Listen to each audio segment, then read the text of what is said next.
To do wiretaps and bugs. Without the informants that the FBI developed on the inside, we couldn't have done the wiretaps, we couldn't have done the bugs. I mean, that was vital. The first target in the electronic assault, the Lucchese crime family, based in Harlem. They had a controlling interest in the New York garbage industry to the tune of millions. Their boss was this guy, old school gangster, Tony Ducks Corallo.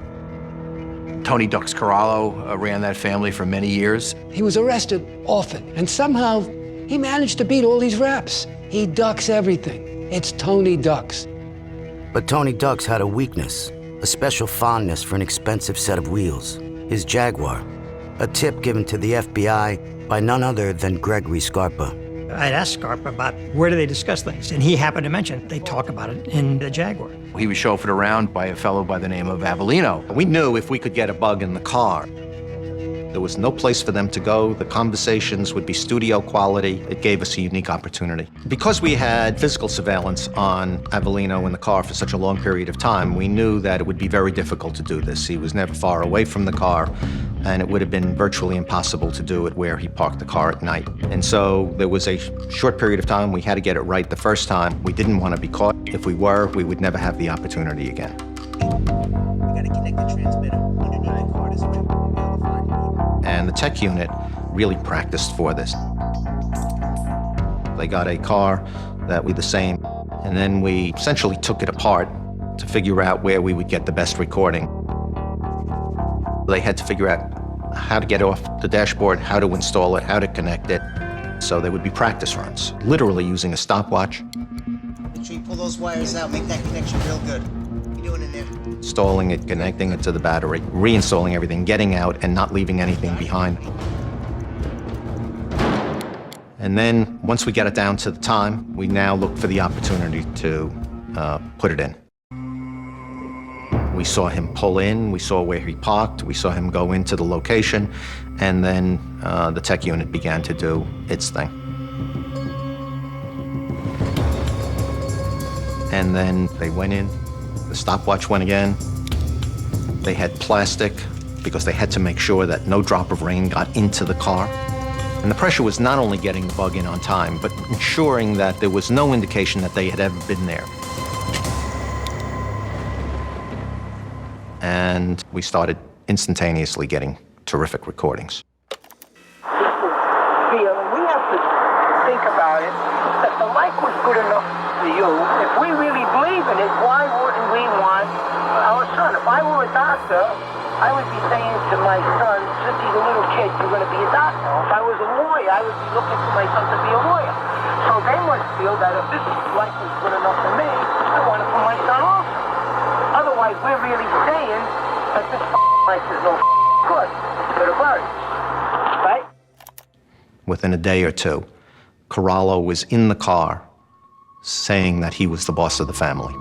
Tom Mick Santoro was also in the Jaguar, talking. He was the underboss of the Lucchese family, and the talk was all about commission business. Okay, so the next thing is he could be the boss of the family, but he can't sit on the commission. So you get a complete picture of what the Lucchese family is doing.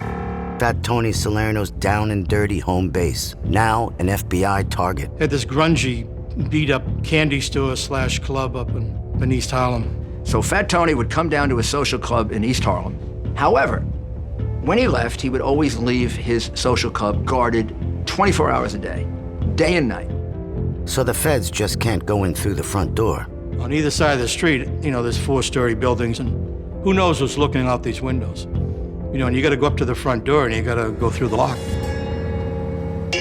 Finally, over a Thanksgiving weekend, Fat Tony, out of the goodness of his heart, let his men off. But the FBI still needs to overcome a major obstacle, getting inside. We had to get underneath the club. It was a filthy basement. One of my best technical agents, John Kravick, crawled his way into the basement, and they were drilling a hole up through the floor to get into Tony's little candy store. There were rats in that basement the size of cats. But we got away with it. They were able to get in, wire the whole place, and it was a gold mine. The FBI now had bugs planted in the Jaguar of Lucchese boss Tony Ducks Corallo and the social club of Genevieve's boss, Fat Tony Salerno. Just two in a growing network of surveillance blanketing the mob in New York City. This is what I'm looking for, you see? Let's designate somebody for that office. You follow what I'm bringing up? We want to put a delegate.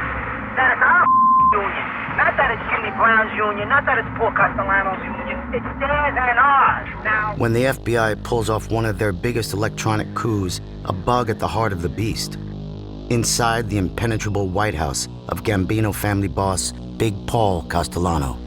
And we basically put the microphone in right in front of him. You can only imagine how we did that, because I'm not going to tell you. But some say this is how they did it. They damaged from the outside his cable TV.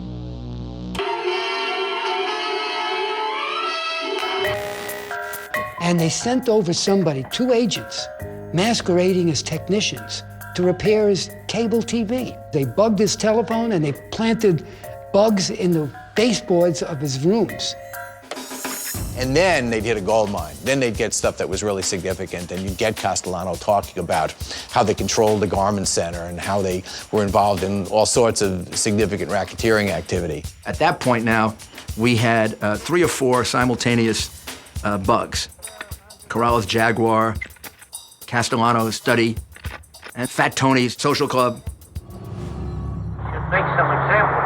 Other people ain't like us, they talk a lot. And with the help of those bugs, all the pieces of the commission case started to come together. So you'll get one version in the Jaguar and the other version in the social club, and you put them together, and that gives you a kind of a multifaceted view of a particular criminal activity.